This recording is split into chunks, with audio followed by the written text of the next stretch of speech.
Welcome to Marketing Matters with WEO Media. Today we're addressing one of the hottest topics in dentistry, if not the world, cybersecurity. To help us tackle this critical subject, we've got our friends and experts here from Anatomy IT. Thank you for joining us, gentlemen. Thank you, Joseph. Thank you for having us. Great having you here. Let's start with both of you sharing a little bit about what you do and who you are. Absolutely. So I'll jump right in. So thank you for your time today. We're looking forward to this conversation. My name is Bill Sintiris. I'm with Anatomy IT. I'm the Chief Product Officer. Prior to that, I was the Chief Operating Officer for 2.5 years. I joined Anatomy IT 3 years ago after a 25-year career in IT in hospitality. So over the last 2.5, 3 years, I've been focused on driving healthcare, IT, and cybersecurity into the mid-market and lower end of the healthcare market space, providing solutions that are tailored towards small practices all the way through critical access regional hospitals. Thank you, Bill. And I'm Clint Delander. I'm also with Anatomy IT. I'm a business development executive here.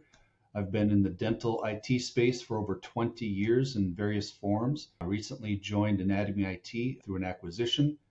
They acquired a business that my partner Zach Spaniel and I started called Manta Health Tech. We provided managed services and cybersecurity solutions primarily to dental offices. Thank you, Clint. Great having you here. Bill, what are you seeing in the market specific to cybersecurity in dental offices? Yeah, I think that's a great question. I'll start with healthcare in general, and then we'll target specifically around dental offices. So healthcare, as you know, over the last several years has become more and more of a target of attacks. The threat landscape is continuing to evolve. And one thing that we're seeing from our clients is that they need to keep on top of the ever-existing threats and evolving threats, and they need solutions that can go along that journey with them. So one thing that we're seeing, for sure is a deeper investment into cybersecurity by our clients, an investment into overall governance and resiliency planning, and then an investment into training and user awareness training. So when you start to break it down, our healthcare partners are definitely seeing an increase in investment into cybersecurity tools as well as overall practices because they are becoming more and more targets.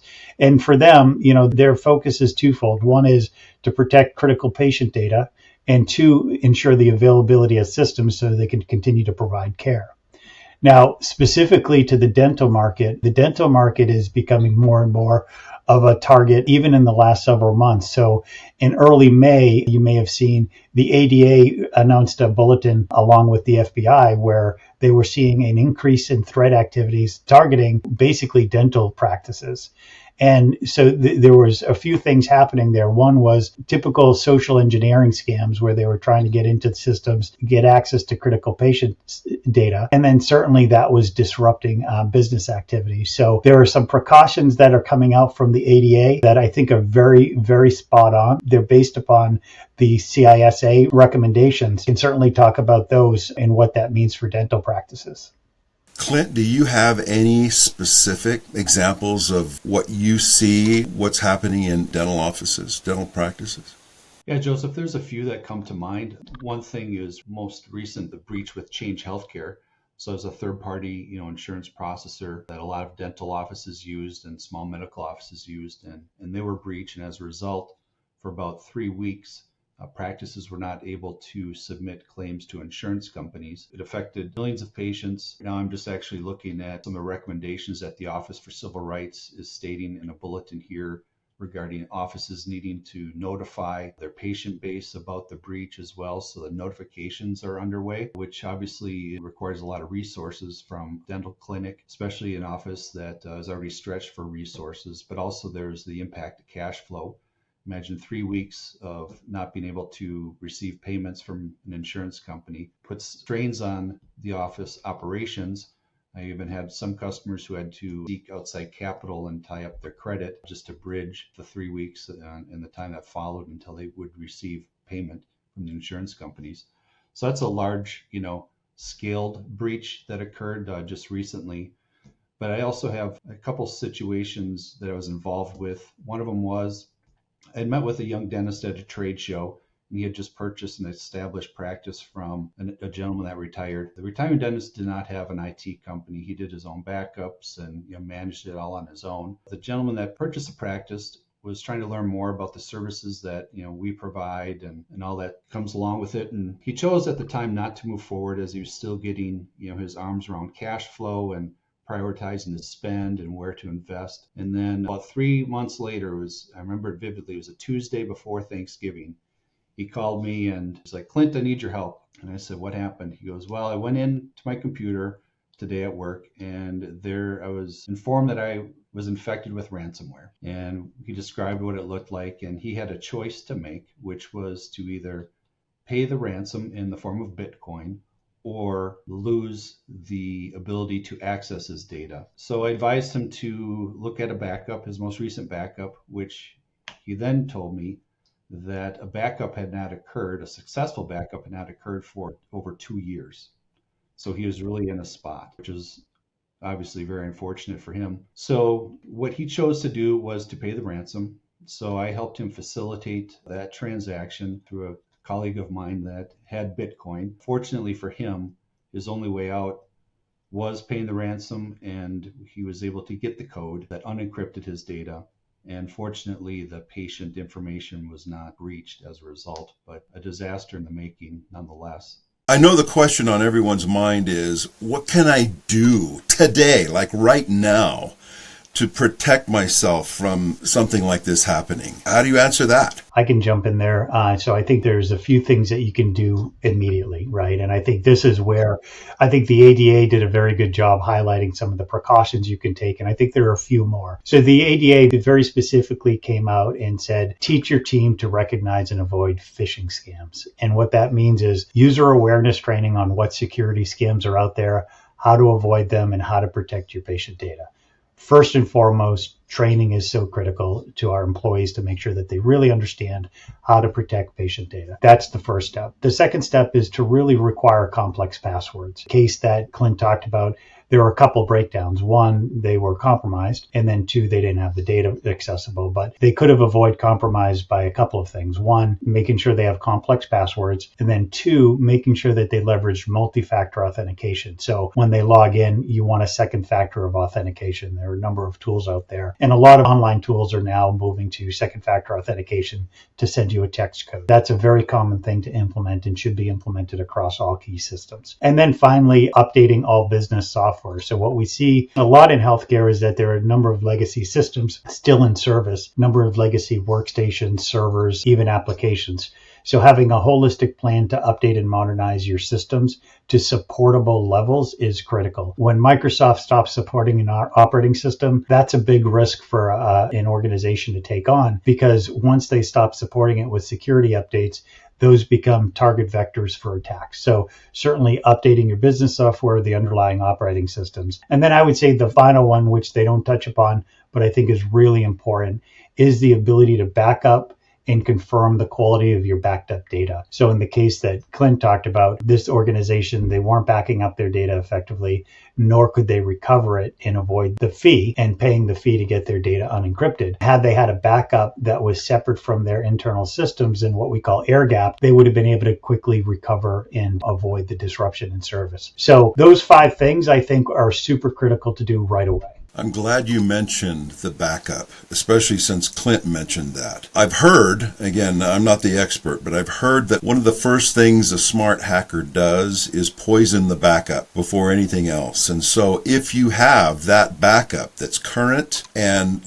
you mentioned air gap or some kind of a gap, meaning it's completely separate from the system itself that's inaccessible to the hacker, then you would not be held hostage, would you? Absolutely. So it's a critical step, and you're right to call it out. Air gapping it really separates the infrastructure. So if one set of infrastructure is compromised, you still have the backup copy in a safe place, and that's going to be critical. Some practices choose to do that backup on the same network and on the same devices that get compromised. As you rightly called out, that will be the first thing they compromise to take away your recovery point. Yeah, we often say it's like a game of whack-a-mole, right? They come up with a new way to penetrate the network and a new way to disrupt things, and companies like ours are, closing that door, and then another door gets opened up. It's this constant game, if you will, almost. Are there any cybersecurity needs of a dental practice that is in any way different than what you see in healthcare in general?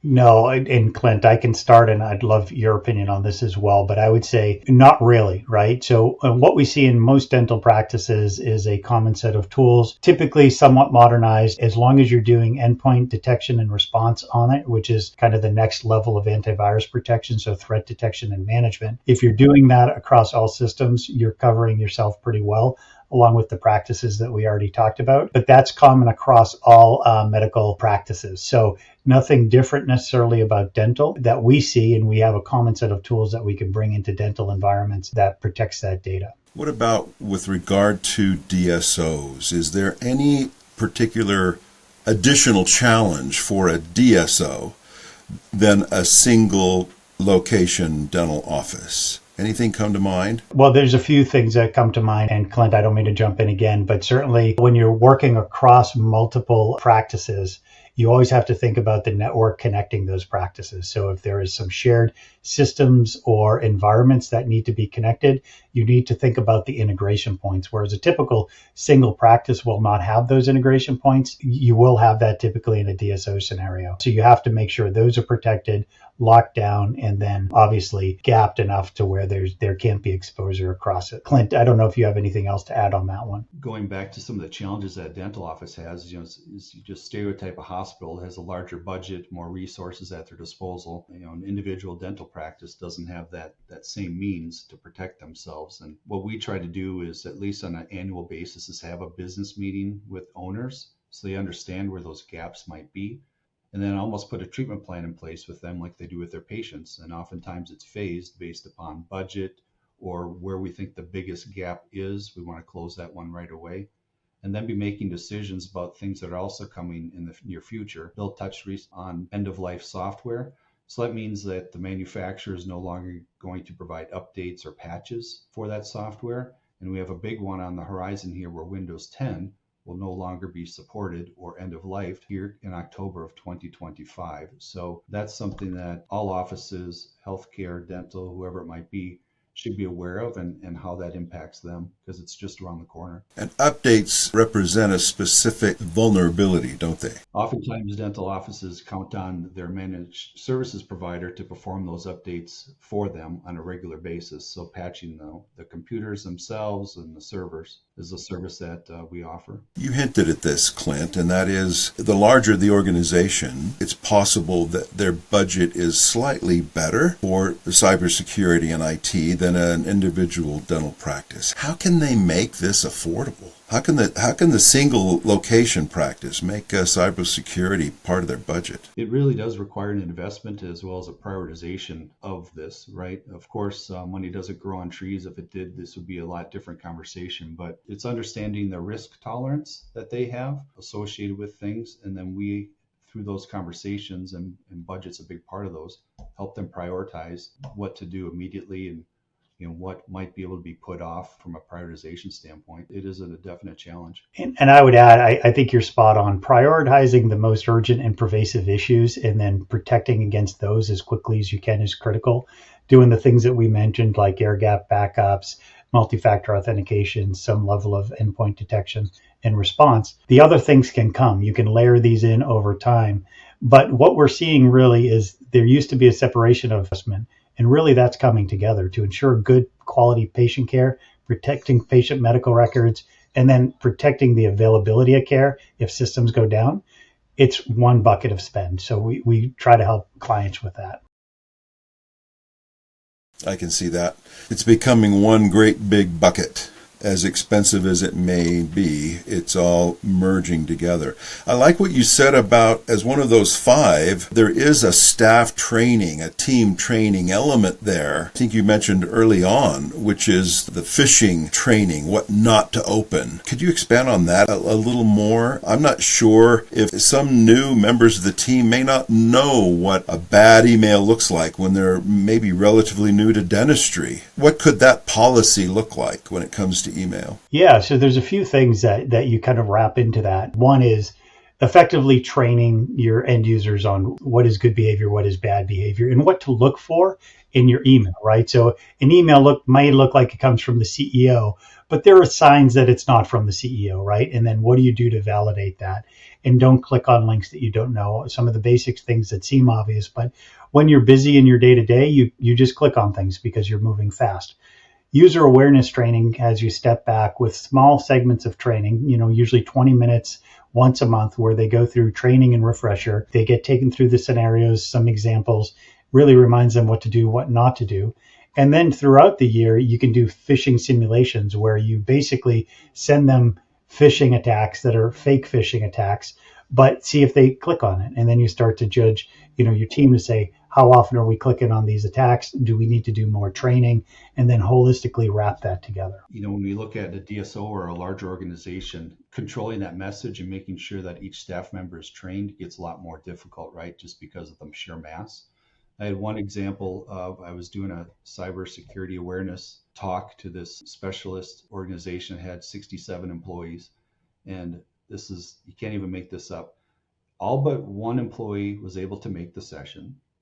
The person that was not there came in the next day and clicked on an email that contained ransomware and infected 4 offices and impacted their business for over 2 weeks as a result of that ransomware. Don't get me started on weakest links. At WEO Media, we have an appreciation for how much it takes to stay on the cutting edge of marketing with the hundreds of changes that Google makes to their algorithm on an annual basis. I gotta believe that same thing is true for an IT company focusing on cybersecurity. What do you do to stay current? What does that look like in such a rapidly changing landscape comparable to Google's algorithm?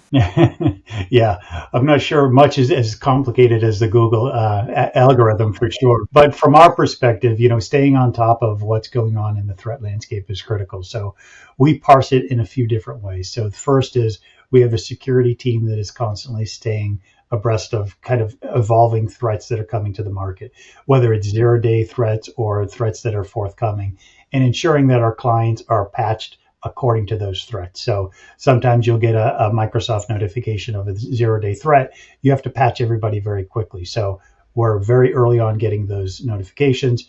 We act quickly to make sure our clients are updated. So that's one segment of it, which is kind of your OS level threats.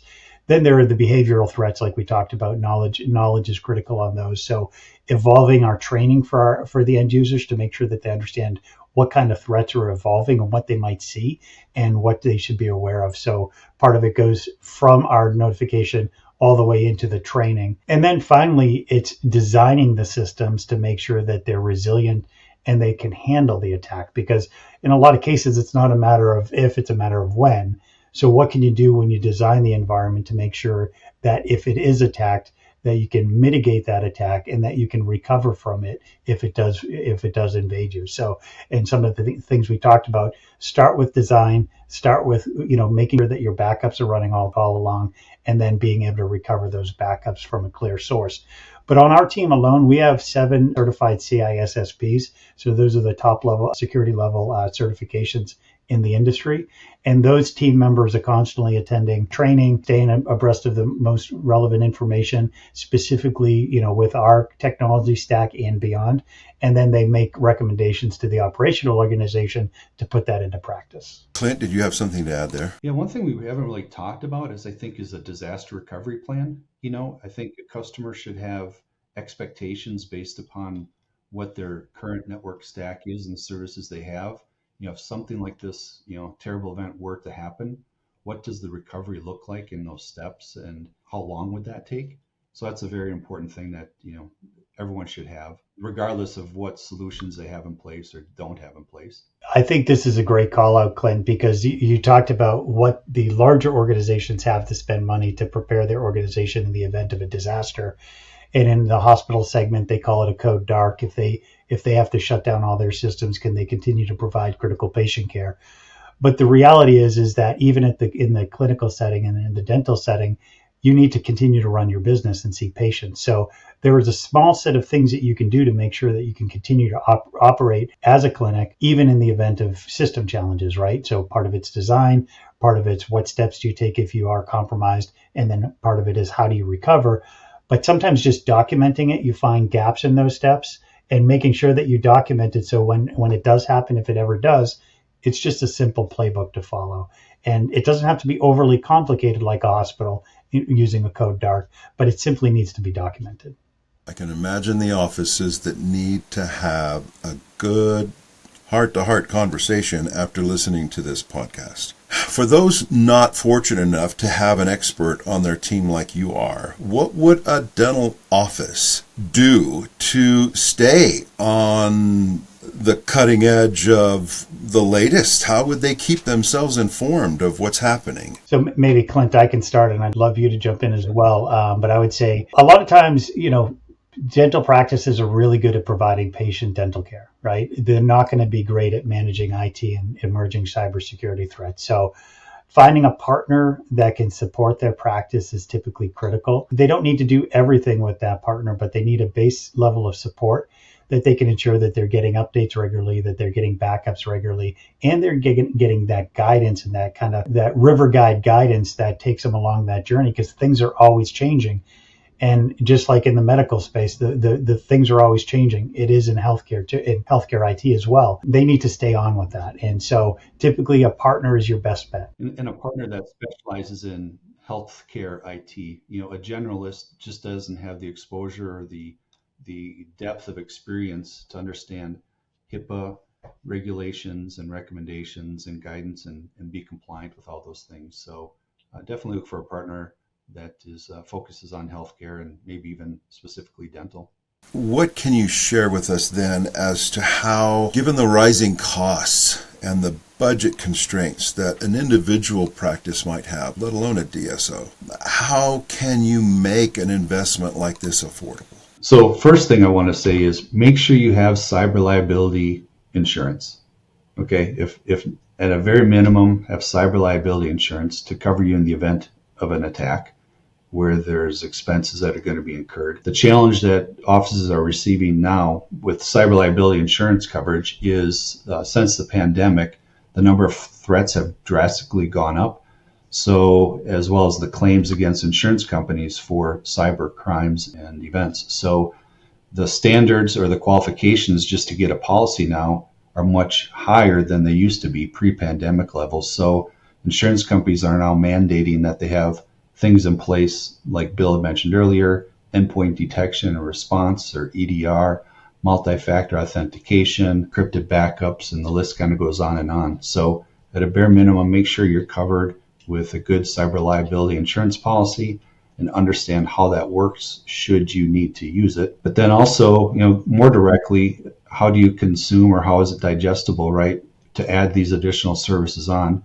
And that's really where a trusted partner, an advisor, someone with experience like this that understands that there are budgetary challenges, that the ability to prioritize, I think, is probably the best way to accomplish that. Okay, yeah. Anything to add there, Bill? No, I think it's spot on. I think what we're seeing is there are some base minimum things you need to do, right, as a healthcare provider, but you can prioritize those things and invest where you can along the way. It doesn't have to be everything at once.